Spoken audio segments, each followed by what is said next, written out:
ആരാണ് പാണക്കാട്ടുകാർ? അവർക്കെന്താണ് ഇത്ര വലിയ പ്രത്യേകത? ഈ ചോദ്യം ചോദിക്കുന്ന പലരുടെയും ലക്ഷ്യം പാണക്കാട്ട് തങ്ങളെ അസ്ഥിരപ്പെടുത്തുക എന്നതാണ്. പകരമാകാനാകില്ല എങ്കിൽ, ബദലാവാനാകില്ല എങ്കിൽ പാണക്കാടിനെ തകർക്കുന്നത് ഉമ്മത്തിനെ തകർക്കുന്നതിന് തുല്യമാണ് എന്ന ബോധ്യമെങ്കിലും നിങ്ങൾക്കുണ്ടാകട്ടെ. ഒന്ന് ആലോചിച്ചു നോക്കിയാൽ മാത്രം മതി.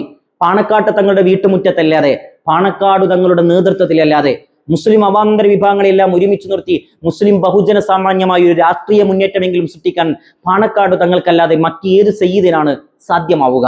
പാണക്കാട് തങ്ങൾ എന്ന് പറയുന്ന ആ മഹാത്മ്യം, ആ സ്ഥാനം, ആ ചേർത്തുപിടിക്കൽ, ആ കോർത്തിണക്കൽ കേരളീയ മുസ്ലിങ്ങൾക്ക് ഒരു അവിഭാജ്യ ഘടകമാണ് എന്ന ബോധ്യം അത്തരക്കാർ ഓർക്കുന്നത് നല്ലതാണ്. പുതിയ കാലത്തെ പാണക്കാട് തങ്ങൾക്ക് നേരെയുള്ള ആക്രമണത്തെ രണ്ട് പരിപ്രേക്ഷ്യത്തിലൂടെ നമുക്ക് നോക്കിക്കാണാൻ കഴിയും. ഒന്ന് രാഷ്ട്രീയപരമാണ്, ഒന്ന് മതപരമാണ്. രാഷ്ട്രീയപരം എന്ന് പറയുമ്പോൾ ഈ കേരളക്കരയിൽ LDF എന്ന് പറയുന്ന ഇടതുപക്ഷത്തിന് നേരിടാനുള്ളത് അക്ഷരാർത്ഥത്തിൽ BJP അല്ല. BJP കേരളത്തിൽ ഒരു വലിയ ശക്തിയല്ല എന്നതൊരു പരമസത്യമാണ്. എന്നാൽ LDFന് നേരിടാനുള്ള ശക്തി എന്ന് പറയുന്നത് ഐക്യ ജനാധിപത്യ മുന്നണി എന്ന യുണൈറ്റഡ് ഡെമോക്രാറ്റിക് ഫ്രണ്ട് എന്ന UDF ആണ്. ആ UDF-ന്റെ ഏറ്റവും കരുത്തും അതിന്റെ നട്ടെല്ല് എന്നൊരർത്ഥത്തിൽ UDF-ന് അറിയാവുന്ന ആർക്കും പറയാനാകും, അത് ഇന്ത്യൻ യൂണിയൻ മുസ്ലിം ലീഗാണ്. മുസ്ലിം ലീഗിന്റെ ശക്തി എന്ന് പറയുന്നത് പാണക്കാട് തങ്ങളിലൂടെ സംയോജിക്കപ്പെടുന്ന മുസ്ലിം അവാന്തര വിഭാഗങ്ങളുടെ ഒരു കോർഡിനേഷനാണ്, ഒരു സംയോജനമാണ്.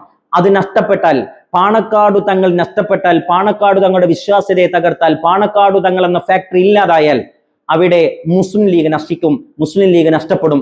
അങ്ങനെ മുസ്ലിം ലീഗ് നശിച്ചു കഴിഞ്ഞാൽ ഐക്യ ജനാധിപത്യ മുന്നണിയെ ദുർബലമാകും എന്ന് കിനാവ് കാണുന്ന രാഷ്ട്രീയപരമായ അജണ്ടയോടെ പാണക്കാടിന്റെ വിശ്വാസ്യതയെ ദുർബലപ്പെടുത്താൻ വേണ്ടി ചില പണ്ഡിതന്മാരെ പോലും കൂട്ടുപിടിച്ചുകൊണ്ട് പാണക്കാട്ട് തങ്ങൾക്ക് നേരെ അസ്ത്രങ്ങൾ നെയ്യുമ്പോൾ അത്തരക്കാർ ഇനിയെങ്കിലും തിരിച്ചറിയണം, നശിപ്പിക്കുന്നത് ഉമ്മത്തിനെയാണ്.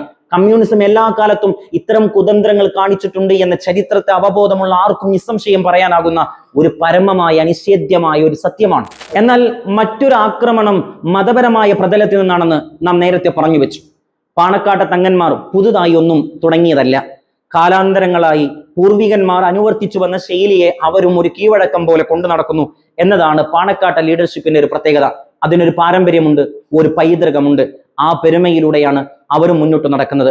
ഇതിൽ ഏറ്റവും പ്രധാനപ്പെട്ടത് പാണക്കാട്ട് തങ്ങന്മാർ മുജാഹിദ് വിഭാഗത്തെയോ ജമാഅത്തെ ഇസ്ലാമി വിഭാഗത്തെയോ ഒരു മുസ്ലിം കോർഡിനേഷൻ, ഒരു രാഷ്ട്രീയ മൂവ്മെന്റിനെ കൂടി ചേർത്ത് പിടിക്കാൻ ബാധ്യതയുള്ള വിഭാഗം എന്നർത്ഥത്തിൽ ചേർത്ത് പിടിച്ചാൽ, അവരോടൊപ്പം ഇരുന്ന് കഴിഞ്ഞാൽ, പങ്കുചേർന്നാൽ ആദർശപരമായ വിഷയത്തിലല്ലേ, അവിടെ ആദർശം എന്ത് എന്ന് അവർ കൃത്യമായി പറയുന്നു.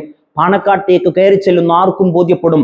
ഉറുക്കും മന്ത്രവുമായി ദുആ ചെയ്ത്, കൂട്ടപ്രാർത്ഥന ചെയ്ത് സുന്നി ആശയത്തിന്റെ ഏറ്റവും വലിയ ഒരു ആശയ ആളുകളായി, വാക്താക്കളായി അവർ നിൽക്കുന്നു എന്നത് പാണക്കാട്ടേക്ക് കയറി ചെല്ലുന്ന ആർക്കും മനസ്സിലാകും. എന്നാൽ നിങ്ങളൊന്ന് മനസ്സിലാക്കേണ്ടതുണ്ട്, പാണക്കാട് തങ്ങൾ എന്ന സുന്നികളുടെ നേതാവിനെ ഇവിടുത്തെ മുജാഹിദുകാരും ജമാഅത്തെ ഇസ്ലാമിക്കാരും തബ്ലീഗുകാരും അങ്ങനെ എല്ലാ വാന്തര വിഭാഗങ്ങളും ഇതര സംസ്ഥക്കാരും എല്ലാവരും ഉമ്മത്തിന്റെ നേതാവായി സ്വീകരിക്കുമ്പോൾ അവരെ കൂടി ഉൾക്കൊള്ളുന്ന ഒരു ഭൗതിക പ്രതലത്തിന്റെ രാഷ്ട്രീയ പ്രതലത്തിൽ ചേർന്ന് നിൽക്കേണ്ട ബാധ്യത പാണക്കാട്ട് തങ്ങൾക്കുണ്ട്.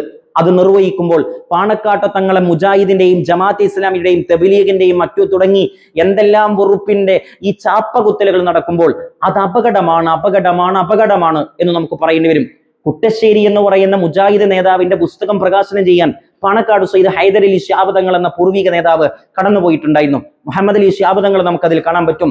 സയ്യിദ് അബ്ദുറഹ്മാൻ ബാഫക്കി തങ്ങൾ എന്ന എക്കാലത്തെയും ഉമ്മത്തിന്റെ അധികായനായ നായകൻ MKAG എന്ന കൊടികുത്തിയ മുജാഹിദുകാരന്റെ സ്ഥാപനത്തിന്റെ പള്ളിയുടെ ശിലാസ്ഥാപനത്തിന് അദ്ദേഹത്തിന്റെ ക്ഷണപ്രകാരം അവിടെ എത്തിയെങ്കിൽ അവർ സ്വീകരിക്കുന്ന ഒരു രീതി അത് മതാത്മകമായി ആദർശപരമായി പങ്കുചേരലല്ല.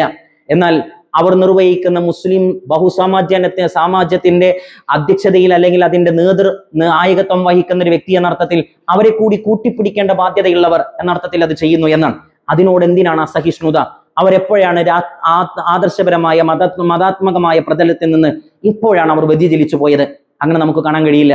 ഈ ദൗത്യമുള്ളവരെല്ലാം നമുക്കറിയാം, സമസ്തയുടെ സ്ഥാപകനായ, യഥാർത്ഥത്തിൽ സ്ഥാപകൻ എന്ന അർത്ഥത്തിൽ നമുക്ക് പറയാവുന്ന കോർഡിനേഷൻ ഒക്കെ നിർവഹിച്ച പാങ്ങിൽ അഹമ്മദ് കുട്ടി മുസ്ലിയാർ എന്ന ആ മഹാമേനുവയെ നമുക്ക് കാണാൻ കഴിയും. അദ്ദേഹത്തിന്റെ ചരിത്രത്തിൽ നമുക്ക് കാണാൻ കഴിയും.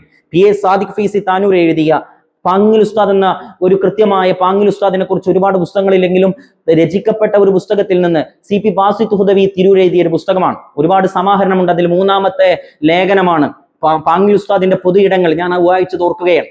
ആ പുസ്തകത്തിൽ കൃത്യമായി പറയുന്നു, പാങ്ങിൽ ഉസ്താദ് മുസ്ലിം ലീഗിന്റെ മലബാർ ജില്ലയുടെ പ്രവർത്തക സമിതി അംഗമായിരുന്നു. ആ ഒരർത്ഥത്തിൽ KM മൗലവി എന്ന് പറയുന്ന തന്റെ ആദർശപരമായ ബദ്ധവൈരിയായ ഒരു ശത്രു എന്ന അർത്ഥത്തിൽ നമുക്ക് പറയാവുന്ന ആദർശപരമായി കടിച്ചു കീറുമ്പോഴും മുസ്ലിം ലീഗിന്റെ വേദിയിൽ അവർ ഒരുമിച്ചിരിക്കുമായിരുന്നു എന്ന് പറയുമ്പോൾ മുസ്ലിം ലീഗിന്റെ വേദിയിൽ ഈ പാരസ്പര്യ ബന്ധത്തെ ചേർത്ത് പിടിക്കലിന്റെ, ഈ പരസ്പരം ഒരു മുസ്ലിം എന്ന സ്വത്വത്തിലേക്ക് ചേർത്ത് പിടിക്കുന്ന സർവ്വ നീക്കങ്ങളും പൂർവ്വകാലത്തെ നമുക്ക് കാണാൻ കഴിയുമെന്നതാണ് പരമാർത്ഥം. എന്നാൽ പുതിയ കാലത്ത് ചിലർ സുന്നി തീവ്രവാദം ഉയർത്തി. ഒന്ന് ഓർത്തു നോക്കണം, പാണക്കാട് തങ്ങൾ സയ്യിദന്മാരെ ഇല്ല എന്ന് പറയുന്ന വഹാബികൾ പോലും പാണക്കാട്ട് തങ്ങളെ രാഷ്ട്രീയപരമായി സ്വീകരിക്കുമ്പോൾ സുന്നികളുടെ നേതാവായ പാണക്കാട്ട് തങ്ങളെ സ്വീകരിക്കുന്നു എന്നർത്ഥത്തിൽ അഭിമാനം കൊള്ളേണ്ട നമ്മൾ എന്തിനാണ് ഈ അസഹിഷ്ണുത കാണിക്കുന്നത്? മുസ്ലിം ലീഗിന്റെ വേദിയിലേക്ക് നിങ്ങൾ നോക്കണം. മുസ്ലിം ലീഗിന്റെ ഏത് വേദിയിൽ തുടങ്ങുമ്പോഴും കൂട്ടപ്രാർത്ഥന കൊണ്ടാണ് തുടങ്ങുന്നത്, ഖബർ സിയാറത്ത് കൊണ്ടാണ് തുടങ്ങുന്നത്, സ്വലാത്തു ചൊല്ലിയാണ് അവസാനിക്കുന്നത്. സുന്നി സമൂഹത്തിലെ ഭൂരിപക്ഷം വരുന്ന സുന്നികളുടെ എല്ലാ ആശയവും പാർട്ടിയായ മുസ്ലിം ലീഗിന്റെ ഉള്ളിൽ അവിടുത്തെ ആ പാർട്ടിക്കകത്തെ ന്യൂനപക്ഷമായ വിഭാഗത്തെ പോലും വേദന ഉണ്ടോ എന്നതിനേക്കാൾ അപ്പുറം ഇങ്ങനെ ഒരു സുന്നി ഡോമിനേഷൻ രീതികൾ അവലംബിക്കുമ്പോൾ എന്തിനാണ് ലീഗിനെ വഹാബി ചാപ്പ കുത്തുന്നത്? എന്തിനാണ് പാണക്കാട്ട് തങ്ങൾക്ക് നേരെ വഹാബിസത്തിന്റെ ആരോപണം ഉയർത്തുന്നത്? ഇത് അപകടമാണ്. ഉമ്മത്തിനെയാണ് തകർക്കുന്നത് എന്ന ബോധ്യം അത്തരക്കാർ, പാണക്കാടിന് നേരെ അമ്പ് നെയ്യുന്നവർ കൃത്യമായി മനസ്സിലാക്കുന്നത്. കാലഘട്ടത്തിന്റെ ഒരു ചുവരെഴുത്തുകളെ തിരിച്ചറിയുന്നവർ മനസ്സിലാക്കേണ്ട ഒരു സത്യമാണ്. ഇതിനോട് ചേർന്ന് നിൽക്കുക. ഒരുമിച്ചൊരു പുഴയായി ഒരുപാട് കാവഴികളുള്ള ഒരു ജലാശയമായാലും ഒരു പുഴയായി നമുക്ക് ഒഴുകാമെങ്കിൽ അതാണ് അതിന്റെ ഏറ്റവും വലിയ ശക്തി എന്ന തിരിച്ചറിവിലേക്ക് നമ്മൾ എത്തിച്ചേരട്ടെ.